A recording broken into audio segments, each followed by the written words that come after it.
Thank you. Right then, ladies and gentlemen, welcome to a new week of music here at the RGM HQ with me, Carl Maloney, the host of this podcast. How are you doing, guys? You all right? We've got a new guest with us this week, Tom Meighan. Hey, mate. How you doing, brother? I'm all right, mate. Where are we finding you today? I'm in Cornwall. Oh, nice. I've got a new job doing the clotted cream at the factory at Rhodes round the corner. Yeah, oh, yeah. nice. That's what I do now, Carl. Yeah, okay. Spare time, I make music. Right. Well, I've got no questions on clotted cream, so let me just. Oh God, yeah. So, do you live down there then now? No, mate. I'm doing some promo and stuff in a bit. I've been in the studio, Carl, do some bits and bobs and things. Oh, yeah. So, nice. Nice one. Well, I wanted to start off because, I've been a fan of Kasabian right from the start. Yes, mate. I know. We were just having a chat before the interview and we're similar ages, I suppose. Well, I'm 44. You're 41, did you say now? 41, mate. Not a day older, Carl. Where's it go?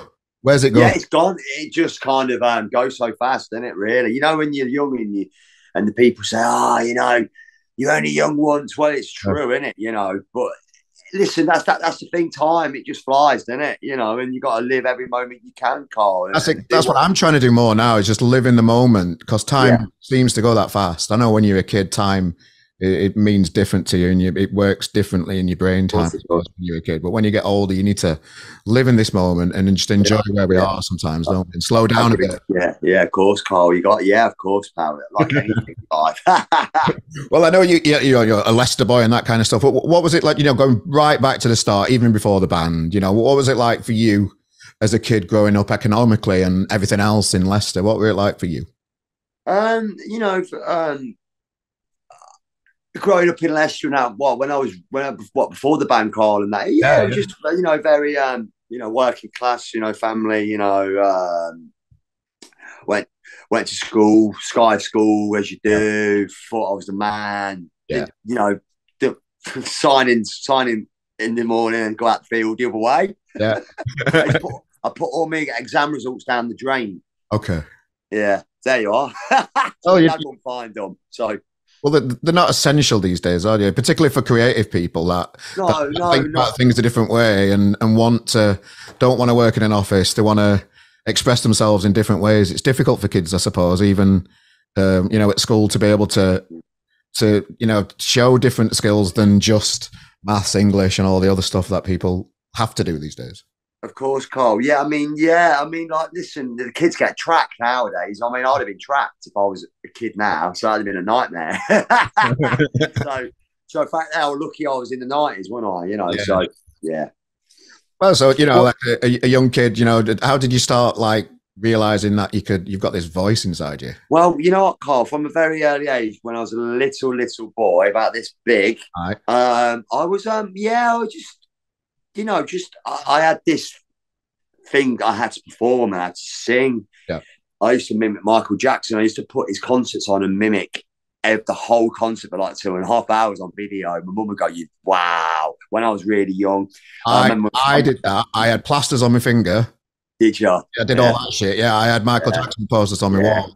Unreal. Yeah, of course. What when you just look back at little things like that, and your music's not what you do or what you know about yet, but you've got these iconic people on your wall. It's a strange time being a kid, isn't it? Just learning what performance is and what makes you happy and what's out there. Well, yeah, exactly. And the thing is with me, Carl, I couldn't sit still, so I was always moving around and I was always singing. And my mum used to be a good singer as well, bless her. I think, Carl, you put on this earth to do one thing. Yeah. And I was born to be on stage and perform and sing and be creative and make music and make people happy. And I think everyone's got a gift. And I think God gave me that gift, Carl, How did you learn that you got the gift, though? Because I were a show off at class. I were the pain in the arse. I were one of them and all. I couldn't sing though. I could just play guitar a little bit, but having a physical thing inside your body that's a talent. How did you start finding out that you've got that thing? I don't know, Carl. It just comes. It's just there. I just do. I don't know. And I got growing up and that, and luckily we're in a great time for music as well, Carl. Let's not forget that. I mean, Nowadays, it is absolute washed up, diluted shit pop music. It's fucking appalling. There is no scene. It's all been done before. People trying to reinvent themselves. There's no movement. I'm glad there's a wave of new bands coming through. Thank God. It's static, innit? It's gone static. Everything's streamed. Nothing is in your hand anymore. Everything's throwaway. Do you get what I mean? It is, but it is a different time, isn't it? Yeah, I get it. I get a different time, but this time I think it sucks. But listen, if you don't adapt, you die. So it's simple as that.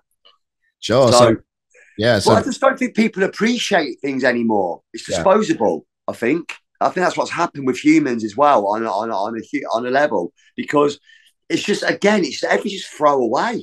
Like bands are making albums and stuff and doing amazing artwork or whatever it is, and no one can be bothered to actually look through it or look at it, and just they play the song and it's 20 seconds and it's gone. They just go like that with a finger or whatever they're doing.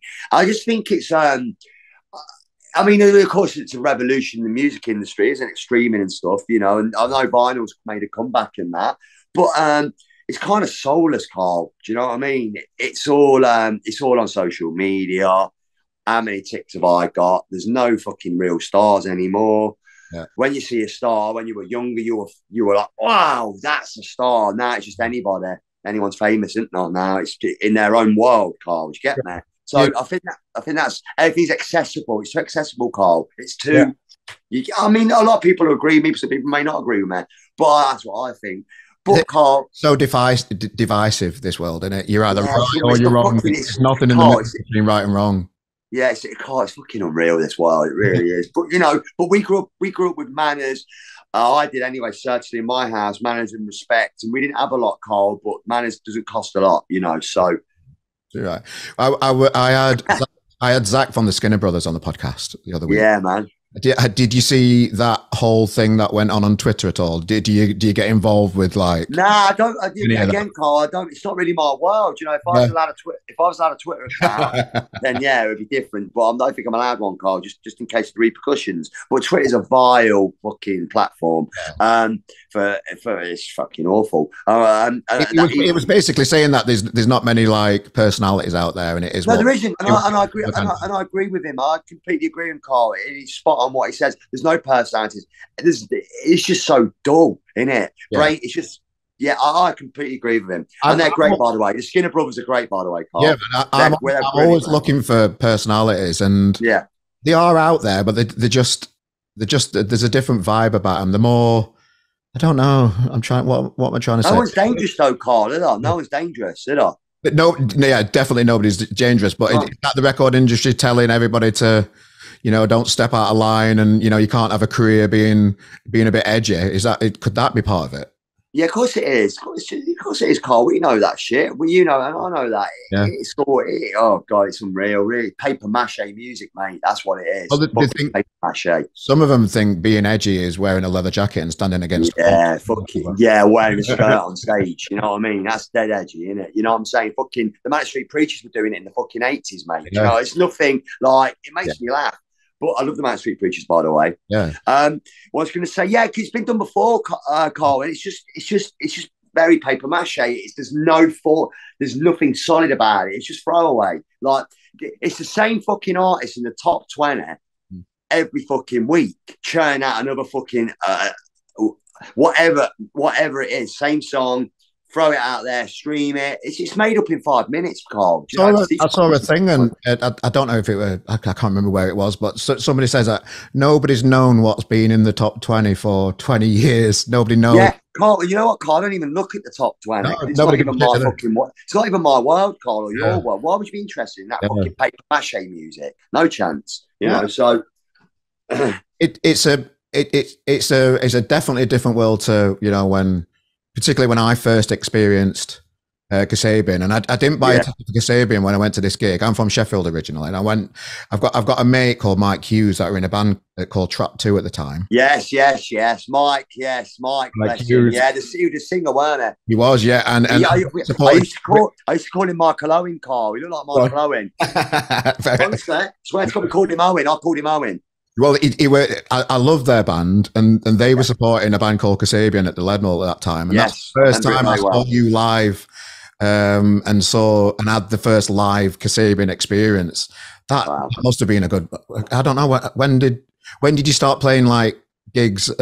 How did Kasabian get together and then start getting towards? Pretty.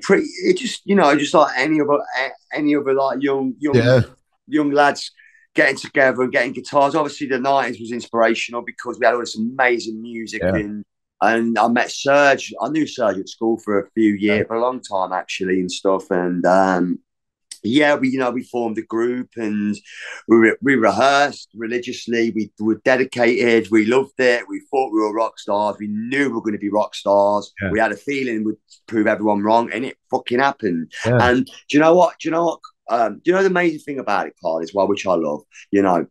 The early days of not knowing what was going to be. We could have been fucking another band that that got stayed in the net, but we slipped the net, Carl. We slipped the net, and do you know what, Carl? How did you slip the net, mate? Because you're just good, ain't you? You either got it or you ain't, and do you know what I love, Carl? We were energetic. We were dangerous. We were 23. We had everything and more. We had the groove, we had the songs, we had the power, we had me. There you go. That's why it fucking worked, and it's simple as that. And you know what, Carl? I've got very, very, very amazing memories of me and Kasabian, and I hold them memories, and I've done some wonderful things in my life, Carl. I'm appreciative of my life, what I've done. I've got my medals, Carl. I've got every medal you can imagine. My fucking medal. I've won the fucking Champions League over and over again, mate. I've done it, Carl. So I've ticked everything. I've done everything. So everything that you wanted to be, to aspire to, I've done. I've done it. I've ticked it. And now I'm reborn. No, you definitely are. We're going to come on to the new music and everything like that. Yeah, Carl, very short, definitely. But I just wanted to hang around the Leadmill a little bit because it's a really important venue to me. I'm there tonight, managing a band called Sinclair from Manchester that we're taking over. Cool. So I'm going to be in the venue again for the first time in a long time, since COVID and stuff. Wow. Yeah, that was like. When I went to see Trap 2 back at the Leadmill years ago, and Trap 2, you talk about that, Carl. It makes me smile because it makes me feel. They were on tour with you, weren't they? Carl. Some of the best days of my life, Carl. Really were. Not knowing what's going to happen, and they were great, all them guys. And I know Mikey Johns, who used to manage them, who was a dear friend of mine as well. Who's gone on to do this feeling and giving back in his own way. I've got nothing but great memories and smiles, Carl, and happiness when I think of things like that. I'm not. I regard that time as a wonderful time in my life and in Kasabian's time as well. So the band went from strength to strength. It went to doing tours in venues like the Leadmill. Then it just got bigger and bigger, arenas all over the world. Yeah. How was it for you personally dealing with the fame and more people knowing who you are and you getting it? How did you deal with that personally? Do you know what, Carl? Because I was in it. In this whirlwind, whatever it was, you just go with the flow, don't you? And I don't think I actually took a step back to look around and go, wow, because it happened so fast, Carl, and we excelled so fast as well. And I kind of, Carl, like I said, it's weird now because thinking back when you're in it, you don't notice it, Carl, but now I do. It's weird, but you know what, Carl? Again, I'll say it. Amazing times and amazing memories, especially Leadmill. That's a great venue. Yeah, and potentially it could go, which is a shame. Yeah, it's really sad, Carl. Again, like this is the problem, innit? Everything's been shut down. All these monumental places. It's just sad, Carl, innit? It really is. Just licensing issues is something. Yeah, it's all about the money. Pieces of paper. Pieces of paper stopping like these big iconic places where memories are made. Yeah. It's not right, that, is it? No, it's terrible, Carl. Same with like old boozers. Yeah. Beautiful historic houses being knocked over. It's just taking the history away from it. But it's all about money, Carl. It's all it's about. Within the link of this description, you can sign the petition to save the Leadmill as well. I'll sign it. I'll sign it if you want. Yeah, man. So yes, you mentioned it there, like you didn't really you just went along with the ride. And as a fan, as soon as I heard Clubfoot live for the first time, I'm just like, fucking hell. Wow. Yeah, I was sold as soon as that fucking riff. Oh, Carl. Yeah, I mean that again, that's a moment in history, in time in history, in a certain place, in a certain, we call it the noughties, don't we? Yeah. Again, we had that. We had LSF. Yes. The first album. It just fucking broke us, didn't it? It broke us. Clubfoot was fucking. Clubfoot was like, I remember Manny from Stone Roses and Primal Scream. I remember him saying to me, fucking, that's the best fucking riff I've heard in fucking years. How'd you come up with that? It blew his mind. Said, you're gone. That was it. Yeah. So once that tune was out, it was gone. Yeah. Well, as you know, I were a Kasabian fan straight after that, and at the time, Oasis were around. Oasis were my original like big band. You know, when you just lose it over a band. Of course, like anyone else, Carl. Definitely, yeah. And I followed Oasis all over the world, really, and I went to watch them in Hollywood Bowl in LA. You were playing. Yeah, we played that. I forgot. I played Hollywood Bowl. I know. There you go. Oh, Cole. And Jet were playing and all at the same time. Yeah, Cole. I completely forgot. Shit. There you are. I forgot that. I completely forgot. So, have you got any from being there myself? And I can't really remember much of it because we were away with the lads having a bit of a party and that. Have you got any memories from like playing that, you know, that kind of? I remember Oasis at Hollywood Bowl, mate. How do you get? Yeah, I remember thinking about Jim Morrison. Oh yeah, the Doors. And I thought that's what I thought when I was at Hollywood Bowl. And I thought it was like a big back garden with tables and chairs. It had a big escalator in the crowd. It had a right big escalator like through trees and shit. And then you were sat in like a booth. It was a bit like a church boothy type. It were weird venue for rock and roll music anyway. But amazing though, Carl. You know, and one of those great memories again. I mean, being on tour with Oasis and Jet, that was a great tour. That was a fantastic tour. That was really brilliant. Any Oasis stories? Oh fucking hell! Well, listen, I stayed on Liam's. I was on Liam's tour bus for a bit. Me and Liam. I mean, he was on the bottom bunk and I was on the top. Oh, no. It was a laugh. It was funny as fuck. Yeah, I mean, there's one time we were in Japan and we were partying in the hotel room, and me and Noel got in the shower and started singing "She Loves You" with his guitar and turned the shower on. We're fully clothed. Fucking Liam was wrestling with everyone else in the room. It was fucking funny. All the fucking mattresses were turned up, pillars everywhere. Oh man, funny, so funny. I remember me and Noel going, "She loves you, yeah." Fucking in the shower, me and Noel together. Things like that you can't get back. They're there at a moment in time, you know. Great memories, funny. It's just like and the day after as well. We went to LA for the Oasis gig, and you guys were playing. And then the next few days we went to Vegas for a bit and all. And then we went to the Oasis at House of Blues in House of Blues, yeah. I think you were supporting again then as well. Yeah, we were the baby band, weren't we, Carl? Yeah, it was a small theatre then, so it was a big Hollywood Bowl and then a small theatre in Vegas. It were a ride. Carl, it's 2005, so we were still babies. Yeah. We were still baby band, Carl. And Jet, you know, and having Jet, you know, them guys, you know, them guys were fucking Chris Sester and Nick Sester and Mark and Callum. They were great guys, man. And Oasis kind of took us under the wing, and you know, it was do you know what, Carl? Just fucking wonderful, magic memories, hilarious. I know. I can't talk about it too much. I don't. Yes, fair enough. Well, we've got enough singing in the shower with Noel. That'll do it. Yeah. And Liam fucking wrestling everyone in the fucking room. It was funny as fuck. He looks like a bit of a wrestler, doesn't he? I mean, I don't mean his structure. I mean, he's tactile, isn't he? Yeah, I've got nothing but admiration for Liam from Oasis splitting up, and he's got to where he wanted to be. And it's took him a while, but he's got there, innit? And it's been. As fans and watching Kasabian all over the world and your arena tours, when Bumblebee kicks off, when I saw you in Nottingham Arena, when all during that tour, just the amount of joy that you brought those fans over the years, it just must be great looking back and having that's what I'm saying, Carl. The thing is, we grew up. This is what's mental.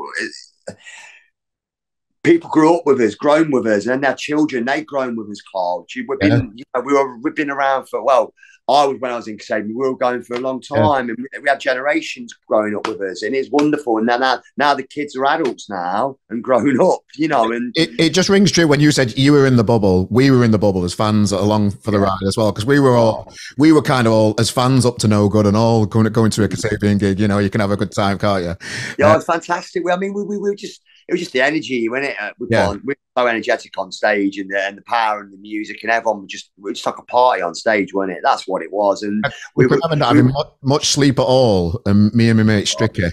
Well, yeah. Well, listen, mate. Listen, I don't have a lot of sleep in the early days. You don't fucking worry about that. So, geez. Well, back then, when you're young, Carl, you could do a gig, fucking be up all night, and then do the next gig without with it kind of not affecting you. Now you just can't do that. I can't do that anymore. I can't do it. 41, Carl. I went out last Saturday, got a bit worse for wear for bonfire night. Oh dear. And I weren't right like Tuesday, Wednesday still. It's just if I was still struggling to like. Yeah, Carl. But when you're younger, your body recovers quicker than it, obviously, like anything, doesn't it? So. Yeah, well, when I just remember being in Vegas. We went to see Oasis. You guys were on, and then we went back to his hotel at Luxor. Really worse for wear. Looked over the road, and we saw Serge and your manager there just having a pint. So we ended up having a drink with them last night, that night, and also it was just like, you know, when you just see band members when you've just watched them at a gig, it's really special for fans. How do you relate? How do you like relate to the fans? I love my fans. When you see them on the streets now, even like with the new solo stuff that we'll come on to. Yeah, I love my fans, Carl, and like I said, it's really nice. You know, I'm just me. That's just me. I've always been me. You know, I give them, say, how you doing, man? Thank you. You know, just some. You know, just you got, because these people, you know, they follow you, and you know, there's a couple of fans that used to follow us all over the world. So. And then I used to tell them all the time, thank you and stuff. And did you ever get weird things sent to you from fans? Yeah, well, we went to Russia. They made some cakes for us, sweets. We actually put the cakes in the bin in case they were laced with something. You don't know what was in it. It could have been Russian. You could have been poisoned. You don't know, do you? They went straight in the fucking bin. Bottles of vodka, fucking bottles of perfume. We're giving fans sweets. When I go to Japan, I'd get ET toys, fucking Star Wars shit. Oh, so cute though. But it's cute though, Carl. You know, honest to God, yeah, it's beautiful. There's a lot of great people, nice people out there, Carl. Yeah. Well, I know. So I know. You know, you've moved on a lot, and you're single. What is, you know, moving on. So it's been well documented how you left the band. You've put statements out there and everything. You know, that's been talked about. Yeah. How have you adjusted personally from, you know, leaving the band now to, in essence, starting again solo? It's been. Do you know what, Carl? It's been very strange, to be honest with you. It is weird. I ain't going to say it's not weird, because it does feel. It feels very weird. I've got all these feelings, all these emotions, Carl. You know, because they're doing what they're doing, I'm doing my thing, and I'm looking through a different window now. You see, and I don't get no gratification from anything, Carl. Or, you know, I don't like think, fuck it. You know, I don't. You know, it's a weird feeling. I can't describe it to you. But I've adjusted. I've got to learn, and I've got to move on. I've got to get on with my life, and I've got to make music, Carl, and that's what keeps me alive and ticking. And you know, as long as I keep making music and people are interested in stuff, I'll keep doing what I do. You know, because I belong on stage. You know, it's what I belong in the studio. It's that simple. But it's been hard, Carl. It's been tough. It's been weird. It's been emotional. But you know. You get through them moments, and you just, you know, you move on, don't you, Carl? So and you know, adjusting to, you know, everything that's happened, and living in this polarized world where you know, where people think they're right about everything, and you know, if you don't agree with me, then I think you're wrong, and then I'm not your friend because I don't agree with you 100% on things. Well, it's a multicolored world out there, and you know, there's so many people that like the sound of their own voice without really know what's going on in personal situations that can influence other people, rightly or wrongly. It's a tough, divisive world out there, and the experience that you've been through, you must have a strong character to want to come back. Yeah, well, it's a different world now, Carl, than it was fucking when I was in Kasabian when we first started. Completely different. You got watch what you say, who you say. I thought we were democracy though, Carl. Why is everyone turning to communism? Why are we turning to communists? What's that all about? Why is it all? It's very communist. What's going on? Yeah. Nah, we're a democracy, mate. You can say what the fuck you want. It's bullshit, Carl. Yeah. That's my opinion on it. Yeah. Well, you can, but you know, if you do spout something that's controversial or something, you've got to be responsible for your own opinions. It's fucking unreal. Honestly, guys, it's unbelievable, really, isn't it? Like everyone, that's why we're a democracy. So you're entitled to your say. Yeah. Otherwise, you might as well go be a comment. Simple, isn't it? Well, you can't have these conversations on radio. It just won't. No, it's fucking ridiculous. That's why I like podcasts and YouTube and that kind of stuff, because you can have genuine conversations about how you feel. Carl, listen, the whole of the industry they're all fucking shit themselves, isn't they? Oh, it is what it is, isn't it? The fucking woke, mate, is what it is, isn't it? Fucking, yeah, it's what it is. Woke's not too bad. There's a younger generation out there at the minute that really. I feel sorry for them. I feel sorry for the younger generation. Yeah, I really do. Yeah, it's fucking awful. Yeah, terrible. I feel sorry for Generation Z. They're called Z. I like how passionate they are about what they feel, though. That's what I like about wokeness. Even if I disagree with them, I like how feisty and passionate they are about what they believe. I like that about the generation these days. Yeah, all they believe it through. As much as that. Yeah, but all they believe it through is social media on a fucking phone. That's all they believe in. So they don't really live in the real fucking world, do they? So that's my opinion. I'm like, they can shoot me down, whatever. Just get in the fucking real world, mate. Simple as that. And all these ticks and all these blue ticks and me, and fucking, look how you're not really, you're famous in that world, but on the outside world, you're really not. Do you know what I mean? So it's like, it's diluted. It's just fucking rubbish. TikTok is a weird world. You know, people get millions of views, but still nobody knows who they are in the real world. Yeah, listen, they're famous in their own world. Let them believe it. I find I think it's astounding. It astounds me. But listen, that's the way of the world. So, you know. Hey, mate, you've said it a few times. Moving on, you brought your EP out. Yeah. You definitely stated your intentions with the name of that EP, didn't you, mate? Yeah, of course. You know, it's a very good rock song. You know, and it just come out of nowhere, and we've written it, and it's How soon after leaving Kasabian did you write that? Oh, a few years after, Carl. But but it's not. It's just how I felt at the time, and the lyrics and what was, it's a song, and it's a dark song. People could take what they want from it, But moving on, it's the chorus that gets boom. It's like a bomb being dropped in it. I've been listening to it on loop for the last couple of days just to get into it in a bit. And one of my personal favourites from it is, we'll come on to your latest single as well. You've had another single too. Would you mind? That's a beautiful piece of work, mate. Yeah, thanks, Carl. I mean, again, that was coming from the heart and the emotion and where I was at that time and how I felt. I felt vulnerable. I'm all over the place. My head's not right. I was, all over the place, Carl. Again, it's an emotional tune, but thank you. I'm glad you like that tune, bro. That means a lot. It's honest. It's fucking honest.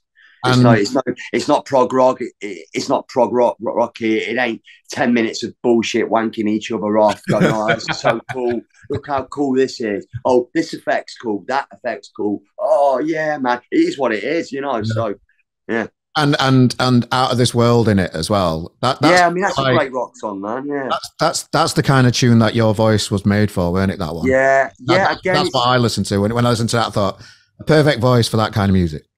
Great, man. Thank you, Carl. Yeah, again, these are just good songs, Carl. It's nothing more than that.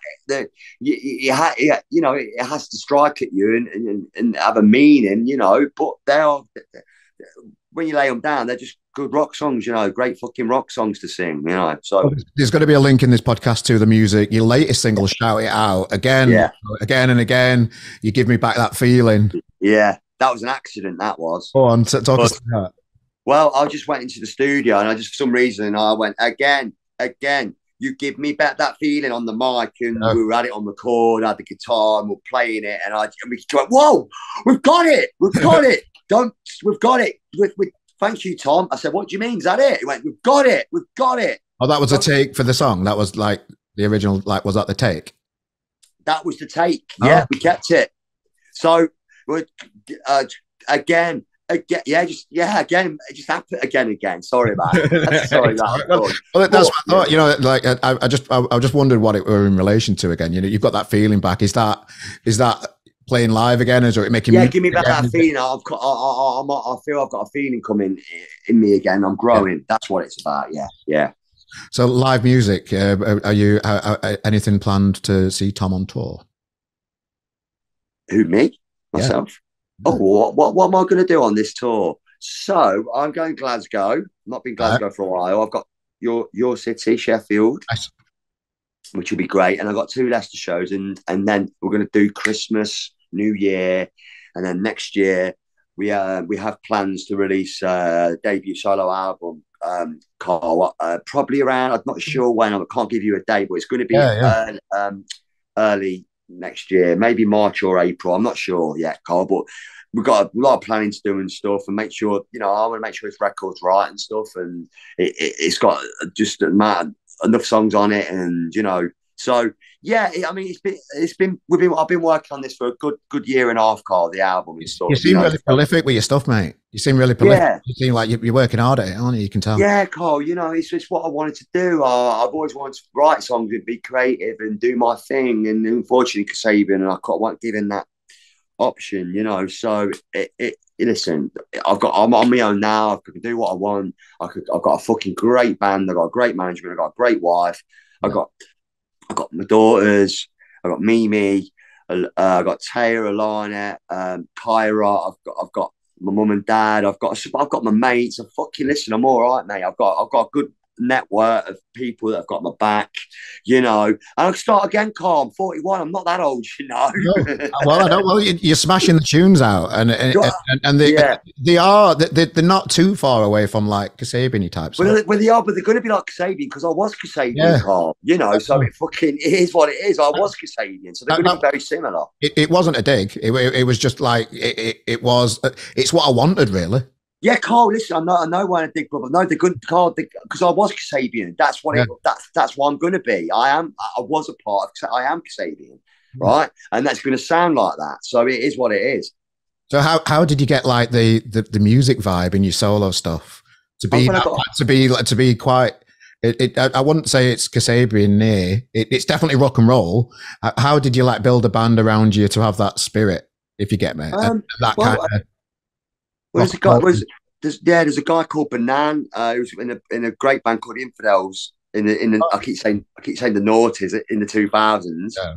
And he's a great songwriter, and I've met him, and we just hit it off. I met him years ago at a club called Cargo, which we filmed TV for, and I met him there then. And who knows? It fast forward 20 fucking years later, I'm writing songs with him. Nice. And I've got Gareth. Small world, isn't it?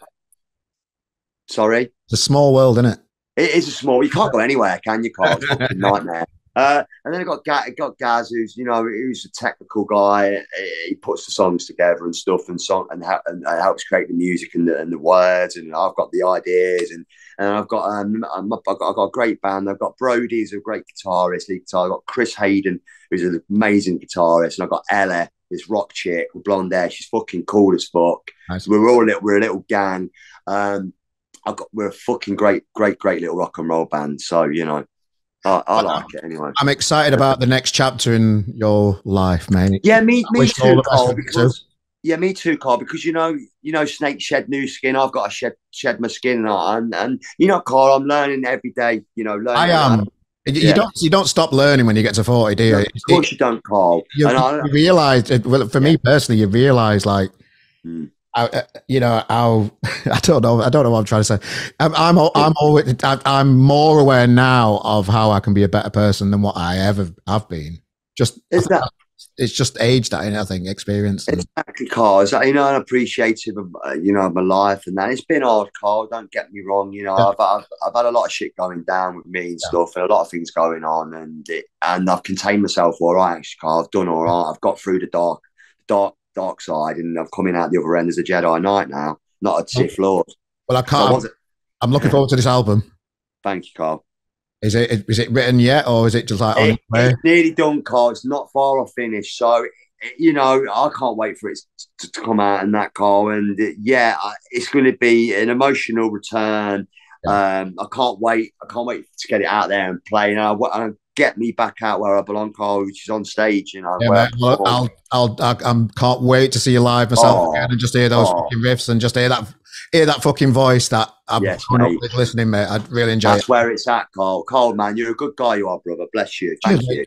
You're very welcome. Could you ever get back with Kasabian again? Could that ever happen? Well, I mean, Carl, looking at the minute, look, I've got to get on with my life, and they're doing their thing. You know, you'll have to ask Mr. Ego about that. Okay. So it's not down to me. So it's not. Listen, I'm doing my thing. They're doing theirs. So let them crack on with it. To them, innit? Sorry to ask that question. I just think people just want to know. Don't be sorry at all, mate. Listen, maybe in 20 years' time, 10 years, if I'm fucking still here, you know, I don't know. But you know, there's a lot of shit that's been done and said and all that, like anything when we break up, it's like a marriage, Carl, in it, or a sacking, should I say, when they sack me. But what I was going to say, yeah, you know, it is what it is, Carl, and I've got to go forward now and not look back. So yeah, mate. So I'm going to come and see you live, mate. We're going to support all your new records on RGM. We're going to be out there sharing your shit all over the world. And really appreciate your time, mate. What have you got much planned on for the rest of your day? Rest of my day, Carl. I'm going to do for the rest of my day. I'm going to go to the beach, Carl. Have a little walk around and that. Yeah, have a little walk, get some fresh air, Carl. Maybe read the Bible later. Oh, nice. Yeah, so. Well, I'm going to have a few beers down at Leadmill. Hey, Carl, I've turned to God. No, I've got my wife down here. Me and my wife have come down, Carl, and I've gone to the studio later and see how this new song's coming on that, Carl. So I'm in a really good place, Carl, and I've got a lot.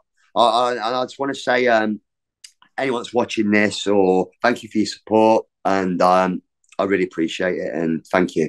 You're very welcome, mate. All the best. Have a lovely day down at beach. I'm off to Atlanta, and thanks for your time, pal. Thanks, Carl. God bless, mate. Take care. Thank you.